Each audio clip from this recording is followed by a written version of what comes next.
Hey, if you're thinking, I barely have time to write, let alone start a podcast, I got you. My Start Your Author podcast checklist helps busy writers like you start a podcast without sacrificing your writing time. No more guessing or Googling. Starting is actually the easiest part of podcasting. And with this step-by-step checklist, you can fit it in over the next 6 weeks or even next weekend. Stop letting uncertainty hold you back. Grab your free checklist at the link below and get on your way to serving your target readers today. Does the thought of hosting an interview podcast overwhelm you? I mean, who has time to plan out episodes? Think of the guest to invite. Reach out to the guest, record the episodes, edit the episodes, promote the episodes. Whew. God called us to write a message, but He didn't call us to run ourselves in the ground getting it out there, right? Hey, I'm Kim, and I'm so thrilled you're here to learn how to reach and serve your readers as a podcast host and guest. And so after talking to Amanda on the last episode about her solo seasonal podcast, I couldn't wait to have my sweet friend Nadine Mullings back on the show to talk about her own seasonal podcast, which is an interview podcast. You may remember in episode 100, Nadine was one of my sweet friends that so graciously offered a podcasting tip, and you all loved her episode 11, where she talked about having the best marketing plan for your book. And I will link to both of those in the show notes. Well, today she's back, and if you're on my email list, thank you for sharing your questions about seasonal podcast, because Nadine is here to serve and answer them all. As always, you're in for a treat today, so let's get to it with Nadine.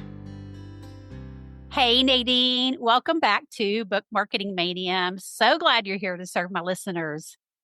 Hey, Kim. Thank you so much for having me again. It's always great to be on your podcast. I know it's so fun to chat with you. So I want it to be really practical, Nadine. Your podcast, the Women, Faith, and Business podcast, it's just so beautiful how you do it and how you collaborate with other people. But can you just kind of share like how you decided to do it seasonally? And then I really want to talk about the nuts and bolts of it. Yeah, absolutely. So it was definitely a God thing. I knew that I wanted to start a podcast and do podcasting, but when I looked at some of the formats, I felt like you were continuously on a hamster wheel of churning out content, and that overwhelmed me. And I was like, I don't want to do that. I don't want to be constantly having to put out episodes every week. And, I had some people saying put out 2 or 3 episodes a week, and that to me felt overwhelming. So it really was dropped in my spirit to really look at it like a TV program where you have several episodes and you have a season. And that just really resonated with me. I was like, I didn't even think of doing it that way. That's why I said it was a God thing. It was really dropped in my spirit to do it this way. And the reason why it dropped in my spirit this way and what the Holy Spirit really led me to see was that it allows me for opportunities of rest. And I think that rest is very important in life and in business. And so when you do a season, you have the ability to end the season and then rest before the next season. And then you're not caught on, like I said, that hamster wheel of always having to churn out content. So it put me at ease, and I felt less overwhelmed when I got that spiritual download to do seasons. And I actually started to get excited about it. I was like, okay, so every season can actually be different, and really be inspired by God. Because when I take a pause on a season, I really sit with God and say, okay, what do you desire for the next season? Now that we finished this season, what do you see for the next season? What's the theme? Who do you want me to invite as guests? So it's really co-laboring and co-creating with God when we do these seasonal podcasts, because it allows that time to pause and really sit with Him for guidance as to what needs to be next. So it was definitely a God thing. Yeah, I love that so much, because I do think that's the biggest thing is everybody expresses an interest in podcasting, but typically Yeah. if they're marketing their books, they want to be a guest and they might Yep. think about hosting their own show, but it's like, oh my gosh, I do not have time for that. I've got all Yep. these things to do. I don't have time.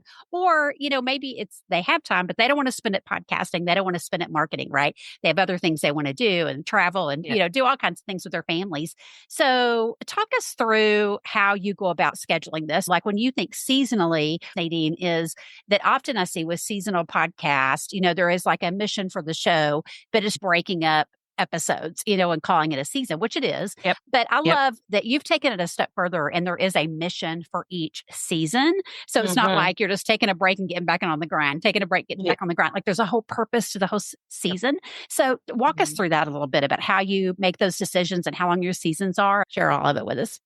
Yeah, so absolutely. As I sit with the Lord, He just gives me guidance and direction as to what the season needs to be. For example, as you mentioned, my podcast is the Women Faith Plus Business Hmm. podcast. And one season, He actually said, okay, this season we're going to interview men. And I was like, but God, this is called Women Faith Plus Business.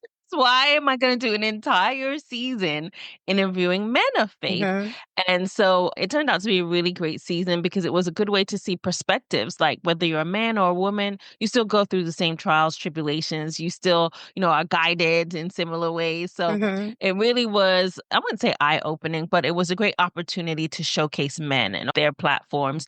So that was something different. Another thing that God did was He shifted my focus from not just women of faith in business, but women of faith who have authored books. Uh-huh. So I did 2 seasons where it was strictly women of faith who have businesses, who have authored books. One season was solo books, another season was collaborative book efforts. So each season, God just really gets creative. We get creative as to what the next season is going to be. This actually upcoming season that's coming out, Kim is a guest on Yeah. this season. So shout out to Kim and her episode when that goes live. And it was all about women of faith in business who are podcast hosts. Mhm. So we shifted from the written word in the form of books to the spoken word in the form of podcasts. And I'm just guided, directed, and led each season. Then the other thing that I'm guided, directed, and led to, not just the theme of what the theme is going to be for that season, but the individuals. It really is a co-creation. Like I start with a blank list every season and I Mhm. ask God to instruct me, guide me, who needs to be on this season. And people's names will pop in my head and I will write them down and create a list. And so the list will continue. And I may have a number in mind. Like, for example, this season coming up that's about to launch next week, actually, as we Mhm. record, season 10, I had 10 in my head. I wanted 10 women of faith who host podcasts for season 10 of the podcast. So the number 10 was in my head. But as Yeah. things started to evolve, I realized I needed 2 additional people. So 12 ended up being the Mhm. final number, right? So sometimes God also drops a number in my spirit. It's usually 10 or 12. Uh-huh. And the seasons can even run for 14 episodes. So 14, 10, 12. So he drops a number sometimes in my spirit that also guides me. And he drops names. So numbers, names, and themes are key things in how I'm led, guided, and directed to execute each season in between when I take a pause. Okay. And so I love that so much because I was thinking about too, like, especially podcasters that interview authors, like if they even were doing a seasonal podcast, they probably push pause, take a rest, right? But then you Mhm, come back where you were and just, start again. Or you have all mhm, these authors that have pitched to be a guest on your show. So you've got all these mhm, lined up that you're like, okay, I've said yes to them. Then they have to be on my next season versus what you're saying. mhm. You're going to start from a blank page and those Yep, guests may not fit into your next season. And that's okay as a podcast host. I yep, mean, I advocate for both sides of the microphone, but I have to say it is okay if the absolutely. guests don't match up to your Yep, message because, you're there to serve your listeners. And we always want to bring on absolutely. guests that can add to that, just Yeah. like Nadine's doing for y'all today. But Glad you mentioned that, Kim, because just in this season coming up, because I am focused on podcasters, I've had people pitch and I responded by saying, hey, does she have a podcast? Happy to yeah. spotlight her and highlight her, but does she currently have a podcast? Some will say yes, some would say no. If they said yes, then hey, it's a great fit for this season. So Uh-huh. yeah, you do kind of have to be selective because of the theme for the season, but then you can also have a wait list for whatever God reveals the other seasons are going to be. You have potential guests for those seasons seasons if they're not a fit for whatever the theme is for that particular season. But yeah, it does allow you to be very focused on Hmm. who needs to be on the podcast for that season. Yeah, yeah, that's so true. And I just want to commend you too, Nadine, because you were so good at collaborating and so good at introducing people. I have learned a lot from you about how to do that and just Oh, connecting people because you feel like, there's something there. They can help each other. They can just be friends or whatever, but you see something in two absolutely. people. So for guests, one thing I do want to mention, because Nadine is so good about collaborating and recommending people, meet and introduce themselves to each other. And if she thinks that y'all can serve each other, is, don't be afraid. Like if you were to look at Nadine's show and see, oh, she's in the middle of a season about this topic, I don't fit in, right? Or maybe I'm not sure if I would fit into a future season because I don't know what those seasons are, right? But don't be Right. afraid to reach out and ask, Yep. and share how you maybe could serve Nadine's listeners at any time, because the thing is, you'll kind of be first of mind when Nadine Hmm. does, look at guests again, but also because this is one of your strengths, Nadine, I could imagine that you too would be like, oh, but wait, this other show that I know, because obviously you've networked with lots of podcasters this coming Yeah. up season and just ongoing, but you may know another show that you'd be a fit for. So I love that, just always think about that when you're reaching out to podcasters is it's not just an instant, can I be a guest? No, oh, bummer, and go away. There might be more to that story, but there's still a connection to be made and a relationship to be built. So that's a whole nother tangent I could get on. But I agree with you though so much, Kim. Collaboration is one of my core values. It's how I mhm, operate in the world, how I shop. It's who I am. So that's mhm, why it's a part of my business. Once I have a conversation with someone, usually the Holy Spirit drops in my spirit, ooh, you should connect her with so and so. They would be great. And I always say it could be for referrals, it could be collaborations. I honestly don't know if it's going to go anywhere. And I have to mhm, give a shout out to you as I'm speaking. I remembered this, Kim. I had connected you with someone and you sent me an email and say, hey, because of your connection, mhm, I connected with this person, which led to this person, which led to this person, which led to an opportunity. And I just really appreciated you coming back and sharing that with me because many times I connect people and I never know what happens. And I don't expect yeah, anything yeah, to necessarily happen. I'm not uh-huh, looking for, oh, thank you so much. I got this from you referring. But it's nice to see that journey, right? Like this one connection led to this connection, which I honestly believe that's how business is built. It's mhm, built on relationships and connections, and it's usually a string of connections. So even if that first connection didn't result into an opportunity, maybe that connection connected you with somebody mhm, else, and that person connected you with someone, and that ultimately was a major opportunity for you. mhm, So I yeah, appreciate you acknowledging it and saying, hey, I'm thankful for the referral, and this is what happened after it. But yeah, it's just who I am. So it's obvious that it shows up that way in my podcast. That's why I choose every season to do interviews. uh-huh, Actually, God did put on my spirit one season to do a solo season. oh, That was yeah. nerve-wracking, and I did a solo season, I think 10 episodes with just Mhm, me coming on every season and just speaking on whatever topic God put on my heart to speak on. But yeah, majority of my seasons, most of them are interview podcasts because collaboration is at the core of who I am and what I do. mhm. Yeah, I love that so much. It's a value, and you do live it out. And I do want to shout out because it was Kent Sanders that hosts it used to be called Daily Writer. Now it's called the Profitable Writer Podcast.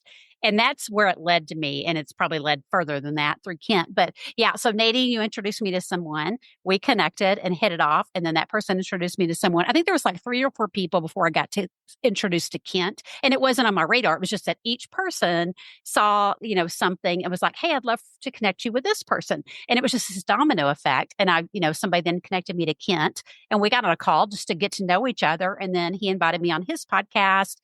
He's been on my podcast. And it's funny because just within the last couple of weeks, I posted on LinkedIn that had something from his interview on my show that I thought was of value. Actually, it was about being generous to writers. So it's perfect for this conversation. But I hadn't talked to him in a while, but I was like, this is a value for anybody. They need to see this. And he commented on it and was like, oh my gosh, we need to do that again. I need to have you back on my show. And it was just like, wow, you just never know what's going to happen and how you can keep sharing your message and serving other people as if you're being generous and collaborating. So, gosh, we could probably do a whole episode about that, Nadine. But I'm going to make a note Exactly. of that.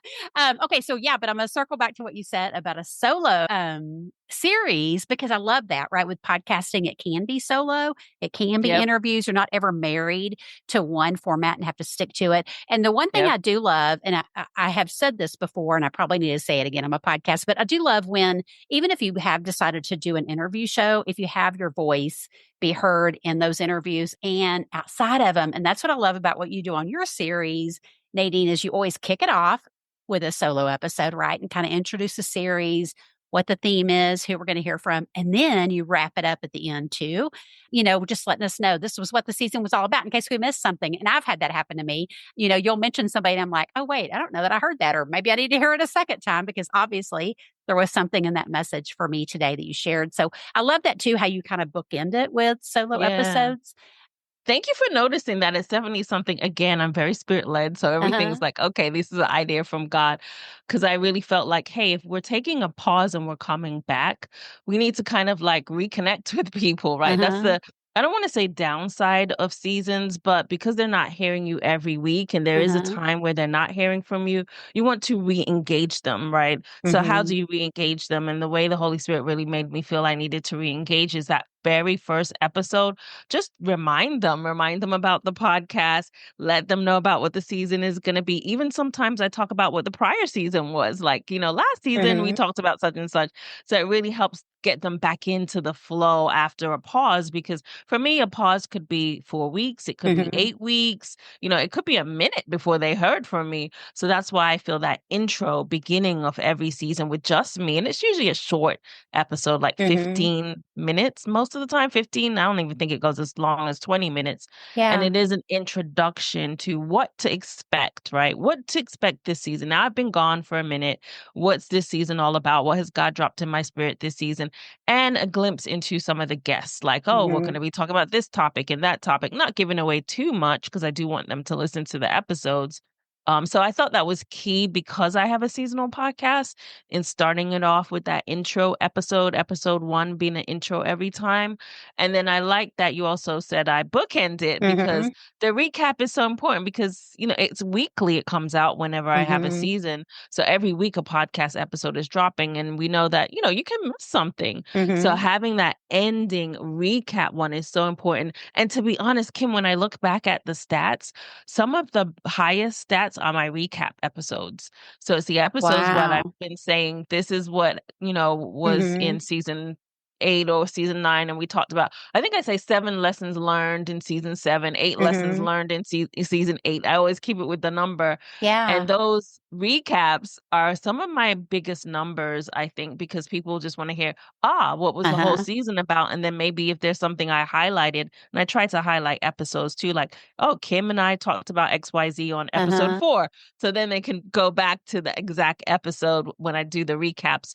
But I love to kind of like highlight some of the key things that people talked about for that season, and the recap is a great way to do that. Yeah, yeah, yeah. You do a great job of it. And I think just hearing your voice, and because of course you're telling us about the guest, which you do on every episode too, but it's just different. Like, because you've probably learned something along the way, and you're sharing those takeaways as well.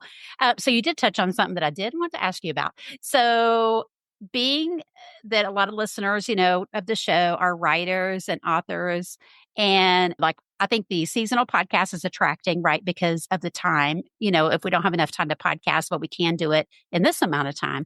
But the concern will be, what about between seasons? How do you stay in touch with your listeners, or do you? Well, it depends. One of my strategies, I'm not sure if a lot of podcasters use this, is I have a specific list of individuals who have signed up to get emails every week Mm-hmm. for my podcast. So if you're on the list, there will be a season of quiet. Like, I Mm-hmm. don't email that list where they've signed up specifically for the podcast. So when the podcast is not airing any new episodes, that list is quiet. I don't reach out to that Mm-hmm. list. But if they're on my main list, because they could be on both, they will get weekly emails from me about everything else, my blog posts, events, whatever. So they would hear from me if they're on the main list in addition to the podcast list. Mm-hmm. But if they're not on the main list, it's quiet during that time. So I usually reach out like a week or two before a new season season and say, hey, a new season's coming out, kind of wake them up, Uh-huh. re-engage them. Yeah. So that's probably one of the key ways that I do it if they're not on my main email list is through reaching out a couple weeks before a new season and just reminding them, hey, you signed up for getting these weekly episodes in your inbox and we're about to kick off a new season. So just kind of re-engage them that way. Okay. And then like between seasons, because I know you are active on social media sharing about your podcast. Do you between seasons are you sharing like what you just said, you have events, you have blog posts, are you sharing those things? So it's not necessarily a podcast promotion, but it's other things Absolutely. that they can engage with you Yeah. on. Okay. Yeah, I'm very much like in between seasons, I regularly blog. I Hmm. know on our episode we talked about, writing Yeah. versus audio, and I know you lean Uh-huh. more towards the audio, Uh-huh. but I don't mind writing. Uh-huh. And so in between when I'm not doing the podcast, I usually have a weekly blog post that comes Uh-huh. out that people can read content. And I've also this quarter been repurposing because I realized, hey, I have a ton of content out there. I have a Yeah. ton of blog posts that are still relevant, still important. So I've been repurposing those blog posts this quarter from Uh-huh. blog posts that I did last year. So even though my podcast episodes aren't coming out every week, something is always being shared every week to my audience on social media and on my email list. Okay. Yeah, that sounds Yeah. great. So now I'm going to back up to your seasonal podcast, Nadine. So I know Yes. like you reached out to me between seasons and invited me to be on your show. So how does that Yep. work? Like do you work on and batch everything like between seasons when you have your downtime, quote unquote? Absolutely. So I usually work about 2 to 3 months before new season comes out. Mm-hmm. So 2 to 3 months before a new season comes out, sit with God. He gives me the theme, he gives me the people, and then I reach out to them, say, hey, I have a new season coming up. This is what the theme is going to be about. I, thought about you for this season, and then give them an opportunity to say yes or no. Once I have all my people saying yes, I batch record, and I Mm-hmm. usually batch record for about a 2 to 3 week window. Get all of the episodes recorded in that 2 to 3 week window. Then I send it to my producer.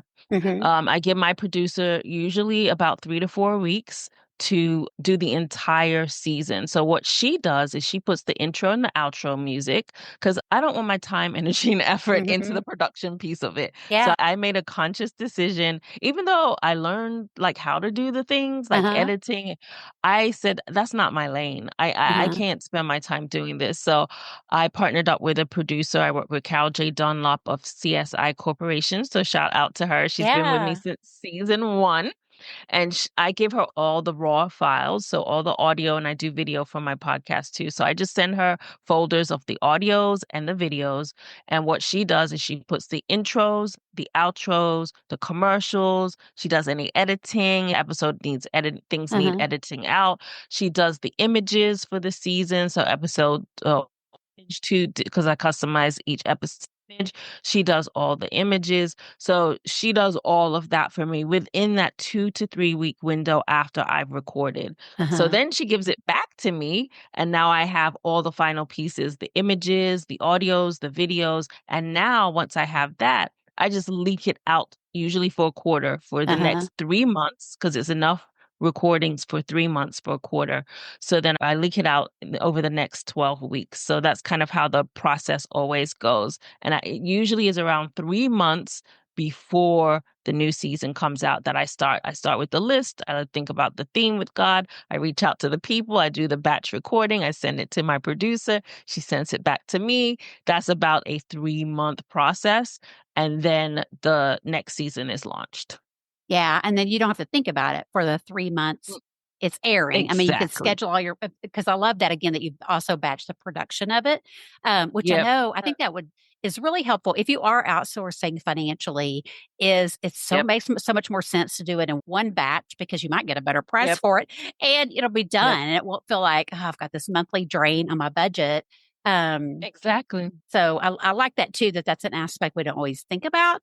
And especially like if you're outsourced, I mean, if you are doing it yourself too, like you might be using a software that charges monthly. And again, if you batch it all, you wouldn't be paying that monthly charge because I know I've thought about that a couple of times. So, like for 3 months, your podcast isn't airing, you're working on your episodes, batching, getting all that done. And then the 3 months that your podcast is airing, what does that look like for Nadine? So there's weekly tasks. So I usually reach out to the guests and say, "Hey, Hmm. your episode's gonna be live this Wednesday." I send them three promotional pieces. Hmm. For my podcast, I usually send an audiogram of the episode. I send an image of the episode that the guest can use, and I also send a quote. Uh-huh. So I send them three things that they can use to promote to their network. So I send them email, let them know that the episode is live, so they can promote to their network. And then, of course, we publish it on the blog and then it gets distributed to different forms. So it's on Hmm. iTunes and Spotify and all that good stuff. So behind the scenes is more of like the publishing and promoting. Hmm. That's usually what happens once the podcast season has started. Every week, there's still work to do in publishing that particular episode and making it live and promoting that particular episode once it is live. Okay. Yeah, that's so good. So, what would you tell somebody, Nadine, so let's say somebody is podcasting today, and especially Mhm. if they have an interview podcast and it's a Mhm. weekly show, it's a weekly grind. There's just so much to do on a weekly basis. Let's say because they're approaching it that way, right? They're working Yeah. on it weekly and it's exhausting. Yeah. And, they have other things to do. They're writing books or marketing their books or doing all the things. What could they do to consider a seasonal approach instead of just like giving it up if that's something they're thinking about doing? Yeah. I say first step is sit with the Lord. Mhm. I mean, I believe there's all different ways of podcasting, but it's about how you're designed and how God created you and how you feel comfortable showing up. So I wouldn't promote, hey, seasonal is for everybody because some Mhm. people maybe it energizes them. It doesn't overwhelm them. It energizes them to come on every week and speak to their audience. Yeah. So sit with the Lord and think about who you are as a person, how you're designed and how you want to show up in the world, and if seasonal is a right fit for you. And if you feel the pull that yes, seasonal is right, I like to pause, I like to rest, I like to sit with the Lord to co-create, whatever the reasons are, you decide to move forward with seasonal, then be comfortable with taking a break. You have to be Mhm. comfortable with seasons of silence, right? Some people are uncomfortable with that because they feel like their audience will miss out and then they'll move on to the next podcaster. I believe differently. I believe in what's for you is for you. And Mhm. you don't have to stress that because you're missing for a period of time that you're going to lose your audience. I never Mhm. worry about that. I believe the right people God connects to whatever podcast episode, whoever needs to hear it. That's just Mhm. what's in my spirit. So yeah, sit with yourself, decide if it's the right frequency, right? And if it is right, be comfortable with being able to take the pauses and not worry about losing people. And then be comfortable with however God leads, right? Maybe for your seasonal podcast, it is the same content every season, but just different guests. He may lead you differently and not change what the theme is each season. I don't know. He may have you do 20 episodes. I'm Mhm. usually at 10 to 14 episodes a season. So I think this is actually what I love about podcasting. It's so unique and so different, and you can make it your own. Mhm. So just make it your own. Even if it's a seasonal, it doesn't have to look like my seasonal. It doesn't have to be batched in 3 months and then leaked out for 3 months. So Mhm. have fun with it, I think is most important. I'm actually on this year's in September 2025 will officially be 5 years of podcasting. Time just went by so fast. Yeah. And as I mentioned, season 10 is coming out in April 2025. So the reason why I keep showing up, Kim, to be honest, is because it's fun for me, right? It Mhm. really is something that I enjoy. I enjoy the conversations. I enjoy the sharing. I enjoy what the listeners may be getting from each Mhm. conversation. So I continue to show up until God tells me otherwise on my podcast, because it is fun for me. So make sure that it's fun for you and that you're enjoying it. And Mhm. whatever format or frequency you decide to use for your podcast, make sure you're enjoying it. That's Mhm. what I would say. Yeah, that's a great word. Oh gosh. Well, thank you so much, Nadine. I so appreciate your time. And I just, I love your show and I love you to death. And I'm just so thankful you're here to serve my listeners. And I'll be sure and put links to your podcast and your website in the show notes so people can connect with you and be sure and listen to your podcast. Absolutely. I appreciate you, Kim. Thank you so much. Thanks, Nadine. Oh, don't you just love Nadine's heart? I'm so grateful God connected us, and we pray this episode blesses you the same. And speaking of connections, Nadine and I originally connected on social media. I had commented on, I think it was a summit she was involved with and presented at. And she reached out to me and we connected. And then she invited me onto her show. And then she's been on my show. And all that derived from social media. And I know so many of you are trying to cut back on your time on social, and you may not even be using it at all. So I can't wait for you to join me in the next episode to talk about how we're really using social media to market our messages, or better yet, how we should be if we are choosing to be on it at all. So thanks for tuning in today. And as always, I'll be there for you next episode to help you reach and serve your readers one podcast at a time. See you then.